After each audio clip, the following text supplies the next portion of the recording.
Does life have a meaning without God? Can life be meaningful without God and without eternity? Well,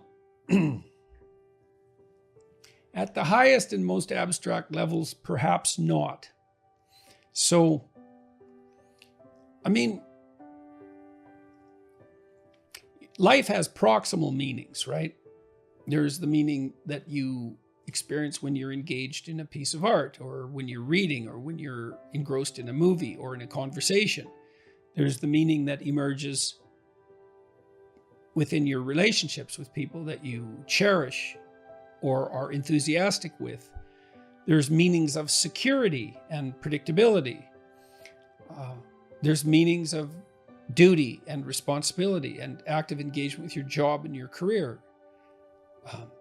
There's meanings of aesthetic pleasure. Now,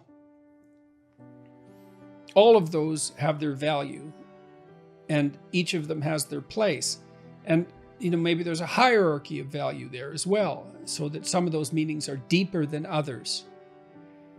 And then you might say, well, what characterized the deepest of all meanings? And it would be something like relationship with the transcendent, and that would establish a relationship between you and what's always been conceptualized as God, which is generally supposed to be something ineffable, right? It's not definable, but you might think about it as the central animating spirit of the age, or the value around which all other values are organized, or the wisdom of the ages, or the creative spirit that possesses you when you're inspired, or what grips you with enthusiasm at a sports event or at a musical event, all of those things. And we need a relationship with that.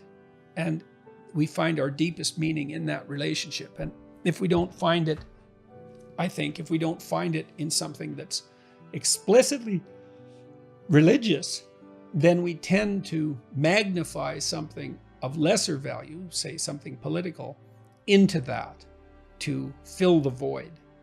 So yes, life has proximal meanings without God, without eternity, but at the ultimate level, something's lacking.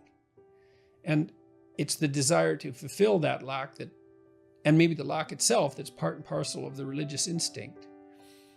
So you can kill God, but you can't. That doesn't rectify the hunger for God. And then that hunger seeks out replacements. That's how it looks to me.